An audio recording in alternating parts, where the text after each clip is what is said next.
This is what we're trying to make. It's dried rose petals, obviously for making confetti, or my confetti cannon in my case. It's going to be good for events, firing off this. It's all natural, biodegradable, but it is made from roses and I have to buy it at the moment. So I'm trying to find a perhaps more sustainable and cheaper way of doing this. Just so happens a lot of my clients seem to have these large rose type bushes. Now they're not related to the rose, but you've got rhododendron and camellia, and they come up with these large flowers on the bush. I'll show you a picture of that now. So I harvested a few of the flowers and I'm going to try a few different ways to dry them out. Dehydration, drying them in the oven, and air drying. The first of which we're going to try out is dehydrating. The first obvious problem I've come up against is the time it takes to extract the petals from the flower. So that does seem like a lot of work. So after 10 hours at 41 Celsius, these have come out the dryer and, you know, they are slightly drier, but clearly they're going to need a lot more time, and I'm not really keen on using that much energy. You know, it's supposed to be about sustainability, and if I'm just running that dryer for, I can imagine me running that for 2 or 3 days to get these dry to where I want them. So the alternative is put them in with my sausages. So what I thought I would do is cooking some sausages at the moment. Why not put these in there for a few minutes? Save putting them in the dehydrator for that long. Hopefully, apart from any grease or fat that's spat out of the sausages onto my leaves, this is what I've ended up with. They're not completely crispy, but I suspect if I just leave them out now in the ambient temperature, they will dry out to similar consistency to the dried rose petals. I actually added in a few more just to test it properly. In the end, you want them ever so slightly crispy, so not completely frazzled, but just keep an eye on it really, just so that when you grab them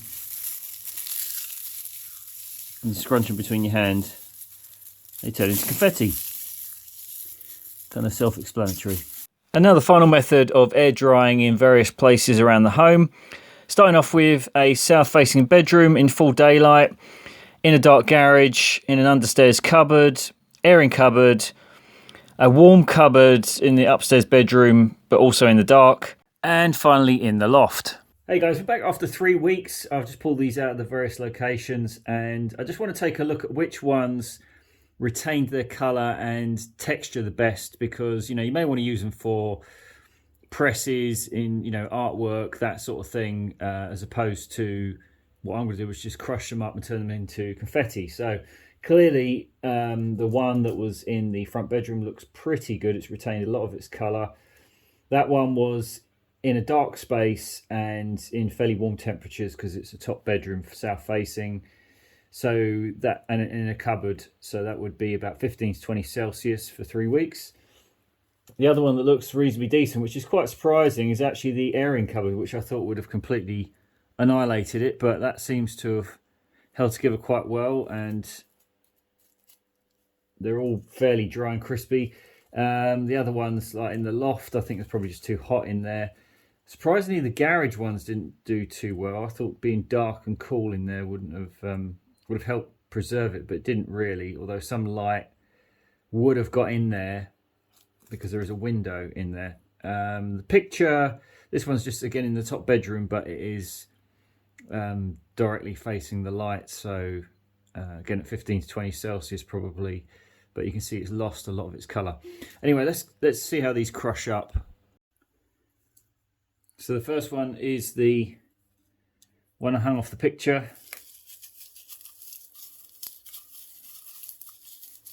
It's quite hard to break it up, but feels like not super crispy, but dry enough that it wouldn't go mouldy. So I'd say that's a success.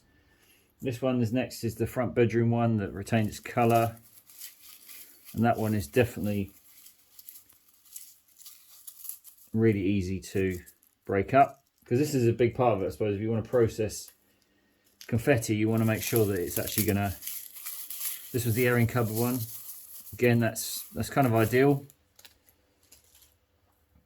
This one is what I had in the loft, a bit more spongier, so definitely the one the airing cupboard and the bedroom one seem to fall apart a lot easier.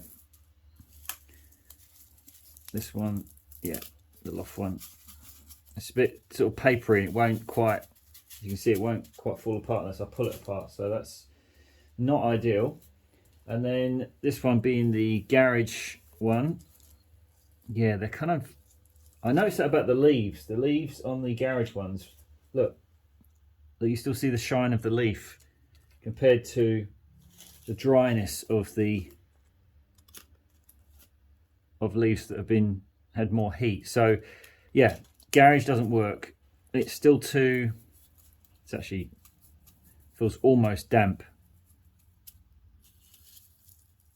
Yeah, okay, so that's not going to work. So we know exactly what works. It's going to be a little bit of heat and a dark condition.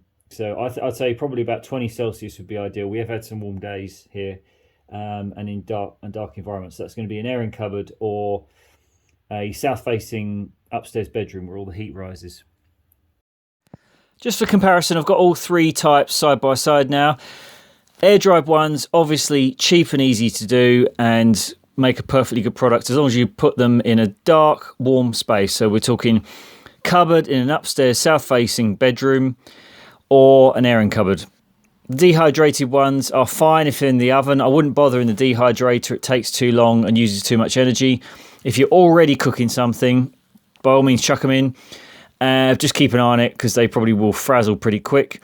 Otherwise, don't bother because it's going to cost you a bunch of money and waste a load of energy. And then, of course, we've got the shop-bought ones, which are costing me an arm and a leg every time. So it's air-dried all the way. So that's it for this video, guys. I hope it was helpful for you if you want to make confetti. But I mean, it's, you know, a really great biodegradable source of decoration and trying to make it as cheap and simple as I possibly can. Be good for quite a lot of events that I've got planned coming up. So anyway, if this was helpful for you, please do hit the like button and subscribe to my channel. I'll be making more videos like this on permaculture, sustainability, building, repairs, and so on. So we'll see you on the next one. Cheers, bye.